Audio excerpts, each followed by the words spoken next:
Hi, my name's Clive, and today I'm at the yoga garden party for the Hope Foundation. I think firstly yoga's an opportunity each day to check in. Whatever's going on, if I'm feeling stressed or if there's challenges or feeling very busy, it's just an opportunity to come back to my breath, come back to the awareness of my body, and it could be on a yoga mat or just sitting somewhere on a park bench and just really bringing myself back into the present moment. And with that, it's a commitment to myself each day to create space and to find time for nourishment and replenishment and renewal, whether it's moving through a flow practice or something more passive and more restorative. It's just a reminder each day to give something back to myself. Yoga means so many things to me. It means strict definitions that I've heard, which are skill in action. It means quieting the busy mind. It means also, for me personally, a sense of yoking. The word yoga derives from the root word yuj in Sanskrit. And yuj means to yoke, and just to yoke together the parts of myself that feel a bit fragmented and disconnected. So when I do yoga, I feel the fragmented parts of myself come more together and make a whole. I feel my body, my breath, my body, my mind, my spirit come more together as me. Yoga well, I'm so boring. Yoga is my life, pretty much. I'm such a nerd. It means everything to me. It has helped me in endless ways heal things that I never really knew that I needed to heal, like things that I never thought possible that I'd be able to get over.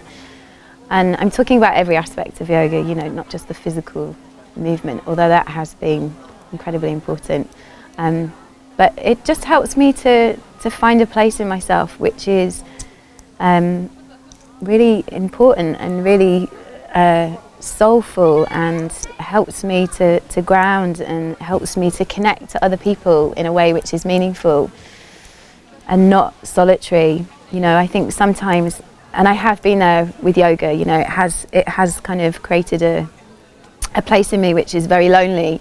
And but again, there is another aspect of yoga which has brought me out of myself and brought me towards people, and now I'm more than ever, I'm kind of obsessed with community and moving out into the world and trying to do my best to reach out to people. And it's ever changing. That's why it's such a hard question to answer. What does yoga mean to you? It meant something totally different 20 years ago. It meant something different this morning than it does when I'm sitting here now in the air. You know, it's everything, isn't it? It's just so multi-layered. And I think when people come to classes, they feel differently about it each time they practice. That's why people practice in a different way each time. That's why people go to different teachers. It's just, for me, it's just about processing, really. It's like feeling myself, processing the stuff that I can, leaving behind the stuff that I can't for another time. So why do I practice yoga? It is my rock in life. If you look at your own life, in a day, 96% of your time, you're probably in that place what I call just your ordinary self, or your selfish self, where everything's centered around everything that's maybe not going so well or is going well. So you're either in the past or the future.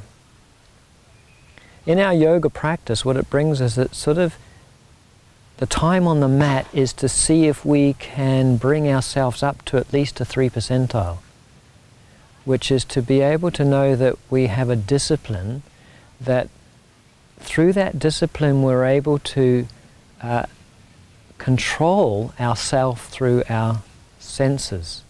Normally speaking, our senses are often distracted, drawing our mind outwards.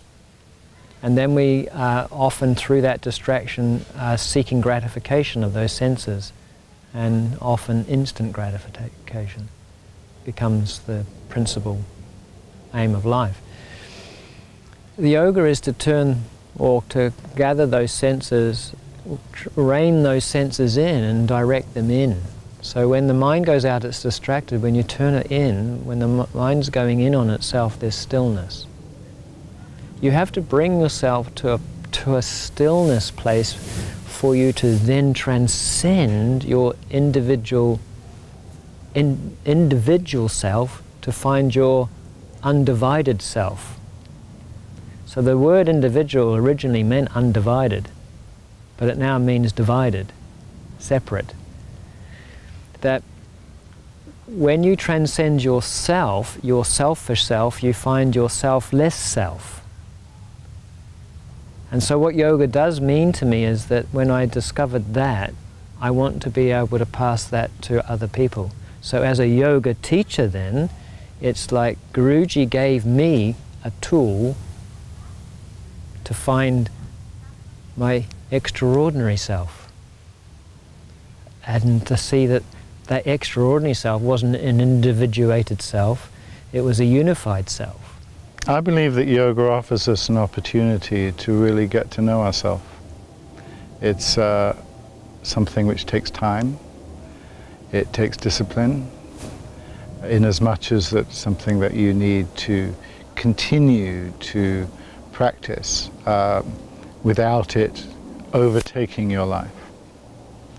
And I believe that it is offers us, through its many facets, the opportunity to take our well-being into our own hands, and recognizing that, you know, basically our life is in our hands in every aspect.